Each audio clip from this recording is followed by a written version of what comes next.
Yo guys, welcome back to the channel. Today, the Prelude is getting its first mod. Quick side note though, to all of you guys that ordered shirts, they're gonna be getting shipped out here probably tomorrow. Hang tight for that. It should only take a couple days to get to you. He actually hooked me up with a hoodie too, which I was super stoked on. Guys, I'm gonna put a link down below. His IG shop is at Threadline Prints. Reach out to him, his name's John. He'll get you taken care of. This is what the shirts look like. They're really good quality. It's much better than the first round, and I really like the black. The black just, I think, looks so clean with the white logo. So the first mod going on the Prelude is a quick release steering wheel. I bought an Nrg steering wheel, Nrg everything, hub, quick release adapter, so I'll show you guys what that looks like. So we got the steering wheel. This is the quick release and the hub itself. So let me go ahead and open this up for you guys. So the part number here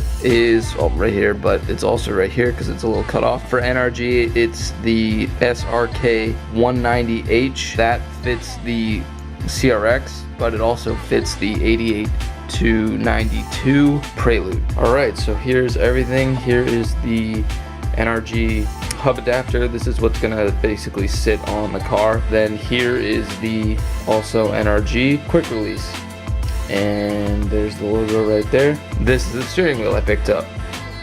It's the all black suede steering wheel. I think the all black will look pretty clean in the car. So the interior is kind of a crazy blue. It's got black accents, so I figured black would be a good way to go on that. I'm gonna head over to my buddy Ryan's and we're gonna go ahead and get started on this, so I will catch up with you guys soon.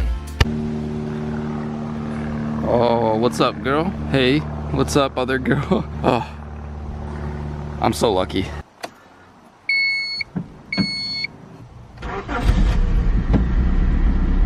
So by the way guys, my stock radio has like no auxiliary port, no USB, no Bluetooth, so I have nothing to hook my phone up to or listen to my own music, so it's either radio or Bluetooth speaker. This thing has been great so far. By the way guys, so remember how there's 3 issues with the car? It's the speedometer not working and the fuel gauge not working and the blinkers. I got the blinkers working. After doing quite a bit of troubleshooting, I was playing with the fuses. I finally noticed that there was 2 fuses basically for the turn signals, one for the turn signals and the other was for the hazards.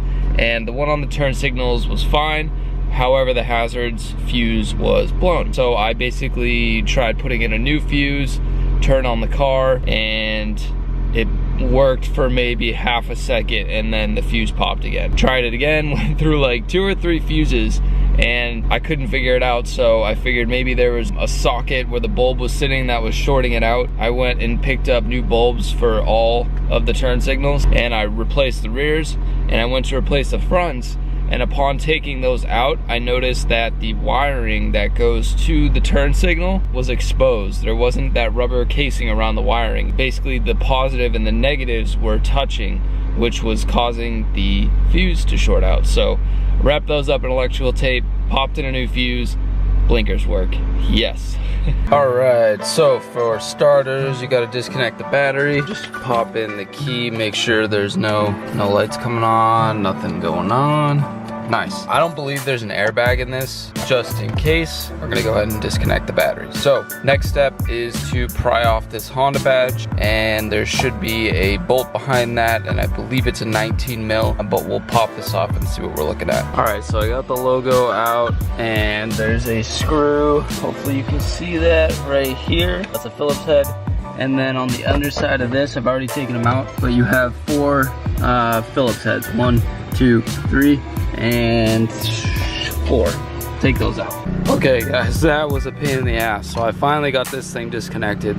Turns out there were 2 more screws, one there and one on the other side, which you have to reach from back here. But in order to do that, you have to take off this piece, which is a couple other screws, and then turn the wheel so you get just enough room to basically put a screwdriver here and undo it. Yeah, that was crazy. So no airbag on this thing. I'm just gonna go ahead and disconnect this, which should be the horn. So let's take that off. So I just kind of broke loose this nut. It's a 19 mil. And in order to do that, you have to turn the wheel all the way over so that way it doesn't turn anymore and you can actually get some tension on it. Sorry, Ryan's fucking washing his truck. Real pain in the ass to get off. So, but once you have it, I mean, it's not bad. And then now I believe what you want to do is get the wheel back to center before we go ahead and take this wheel off. So let me get this straight. So now with that nut off, mine was actually very easy to pull off. However, sometimes you really have to kind of bang on it to get it to break free. But like I said, mine was easy, so it actually just kind of popped right off. So, oh, right, nice. That's disgusting. That's pretty much it for taking off the stock wheel. Let's get started on the new one. So now I've got my Nrg Hub Adapter. What you want to do is, if you see this dot here, sometimes depending on what model you get, it's just a little indent, but you want to find the top. It lines up with the Nrg logo. You basically want to mount it so that way it is on there straight and the dot is at the top, and that looks good. Okay, so now next step would be to go ahead and put the nut back on, tighten that down, and get to work on the quick release. So real quick, guys, hold on. Little test you can do is turn the battery back on, and obviously now we have power. And to test the horn to make sure that the connection is actually hitting, you just take these two here and touch them together. And there we go, looks good. So I'm gonna go ahead and disconnect the battery again, and we should be all set to get the quick release on.